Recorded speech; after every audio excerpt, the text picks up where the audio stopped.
Kim Chiu at Paolo Abilino, magjowa na nga ba? Na iba raw ang nakikita ng mga tao doon sa mga videos na lumalabas sa mga social media. Mga kachika, ayon nga daw sa insider nila na ito, walang-wala pa daw yung mga nakikita nating sweetness nila in public kapag ikinumpara kung paano nga sila maging sweet kapag silang dalawa lang ang magkasama.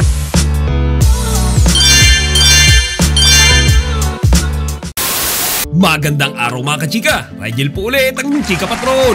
Bago tayo magsimula mga kachika, inaanyayahan ko muna kayong mag-subscribe dito sa ating munting channel para palagi kayong updated sa mga latest at nagtitrending na mga showbiz balita. Simula nang makabalik mula sa kanilang out of the country tour si Kimi at si Paolo, bihira na natin silang makitang magkasama. Ang tawagan ng mga Kim Pao fans niyan mga kachika, no? Wala pa daw silang paayuda sa ngayon. Pero itong nakakatuwa mga kachika, merong isang video at larawan na nagtitrending ngayong araw lang mga kachika, kung saan napatunayan ng mga Kim Pao fans na magkasamang nag-gym si Kimi at si Paolo. So mga kachika, nagkikita pala sila nang hindi nila isinasa publiko. At ang naging ebidensya mga kachika ay yung isang common gym body nila na nagngangalang Ninang Try sa Instagram. Simula yan mga kachika nang mag-post etong kaibigan nila na ito ng selfie na kasama niya si Kim Chiu. Ngayon mga kachika,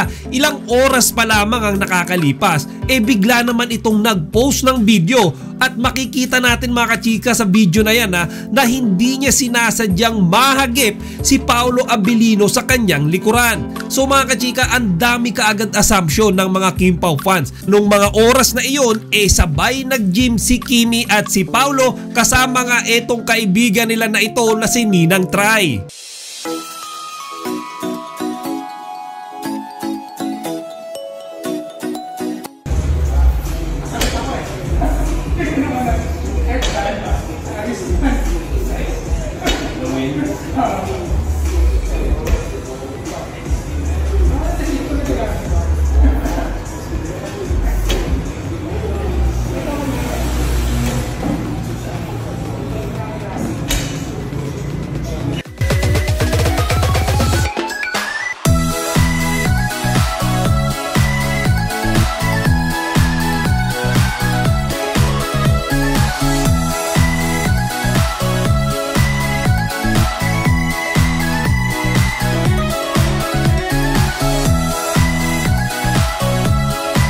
Naman nagpipiesta yung mga Kim Pao fans mga kachika, meron na daw kasing paayuda. So dahil sa pangyayaring ito, malalaman natin at mapapatunayan natin na hindi laging ipinapakita or isinasa publiko ni Kimi at ni Paolo sa tuwing sila ay magkikita or alam nyo tuwing sila ay magkasama. Sabi pa nga ng mga Kim Pao fans, kahit wala naman daw lumalabas na mga balita sa publiko na sila ay nagdi-date, magkasama, sabay nag-gym, kasi nga malamang sa malamang mga kachika, isinisikreto lang nila sa atin ang lahat ng iyon. Di ba mga kachika, merong isang episode sa It's Showtime kung saan hinahamon ni Vice Ganda si Kimi ng last text reveal. Tapos si Kimi mga kachika, namumula at kilig na kilig. Ayaw niyang ipakita yung cellphone niya dahil alam niya mabubuking ng lahat na puro si Paolo Abilino ang kanyang kateks. Sino huli mong kateks kanina?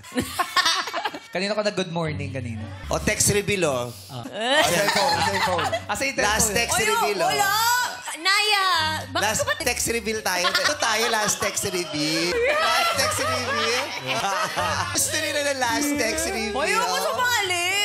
At sa nagva-viral nga na gym video na ito na ibinahagi ng kaibigan ni na Paolo at Kim, pinatunayan pa nga yan mga kachika nung isang vlog na napanood ko dito sa Abante Online. Kasi mga kachika, dito nga sabi ng mga reporter dito meron silang isang insider na mismong siya ang nakakita kung gaano ka-sweet si Kimi at si Paolo kapag sila ay wala sa harap ng kamera. Mga kachika, ayon nga daw sa insider nila na ito na nakabanding mismo si Kimi at si Paolo in actual, walang-wala pa daw yung mga nakikita nating sweetness nila in public kapag ikinumpara kung paano nga sila maging sweet mga kachika kapag silang dalawa lang ang magkasama. Kim Chiu at Paolo Abilino, magjowa na nga ba? Na iba raw raw ang nakikita ng mga tao doon sa mga videos na lumalabas sa mga social media.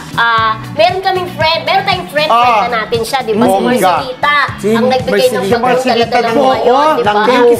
Oo, alam mo bang umabot sa point na nag-check-in sila ng grupo nila doon sa hotel mismo ni Kim Chiu para makasama sila Kim at Paolo hanggang kinabukasan. Di ba yayaman si Marcelita, ha? Di ba? Oo, binigyan siya ng t-shirt. At may mga kwento nga ni Kim Chiu.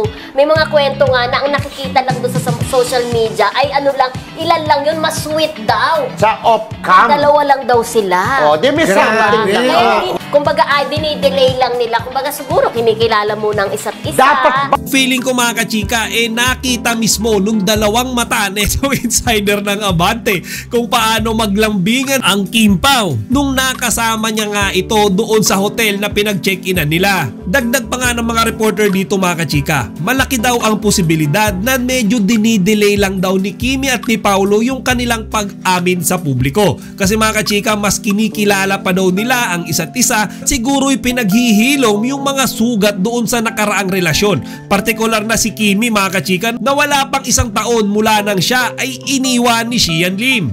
Kaya for me mga kachika, ang personal na opinion ko let's give them time to enjoy each other's company. Kumbaga ang dami pa naman nilang oras hindi nila kailangan magmadali.